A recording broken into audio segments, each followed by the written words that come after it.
দেখো তো সবাই কেমন আছো? আমি মোটামুটি আছি। তো অনেকদিন ভিডিও করা হয়নি, কারণ খুব কাজের চাপ বলতে প্রত্যেক দিন 4টে করে মিস্ত্রি হয়, মানে মিস্ত্রি লেবার। এবারে তাদের রান্না বান্না দুটাই, ছেলে আছে তার সকালে করে স্কুল, সেই সব কাজ। তো ওই জন্য খুব কষ্ট হয়ে যাচ্ছে। আবার ধান তোলা হলো, ধান তোলার পরেই আবার মিস্ত্রি হলো। তো দেখো কতটা কাজ হয়েছে। এটা কাঠ মারা হয়ে গেছে, ওটা রড মারা চলছে।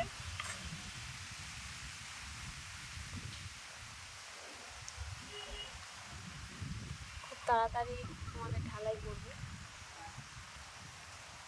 তো ভগবান জানে, সব কিছু ভালো ভালো মিটে গেলে খুব ভালো হয়। এই যে জামরুল গাছের নিচে বসে আছি, জামরুল অনেক হয়েছিল কিন্তু সব পড়ে এখন শুধু ফুলগুলো আছে। তো কাঠের ওপর উঠে বসে আছি, মই দিয়ে বেয়ে উঠেছি। এইমাত্র পুজো দিয়ে আসলাম, ছেলেকে স্কুলে পাঠালাম। এবার যা যা কাজ থাকে সেগুলো করবো। তো এইখানে মানে খুব ভালো হাওয়া হয়, একদম ফাঁকা তো, চারিদিকে গাছ। দেখো যে ফোনটা ওইখানে রেখে চলে এসছে। তো আজকে বালি পড়লো।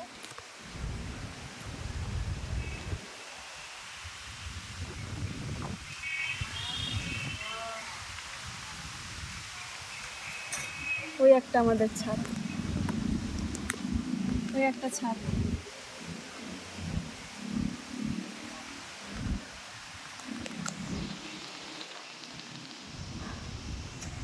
তো কি বলবো, আর অনেক দিন পর ভিডিও করলাম, কি বলবো বুঝতে পারছি না। তো টাটা, অনেক কাজ আছে, চলে যাই।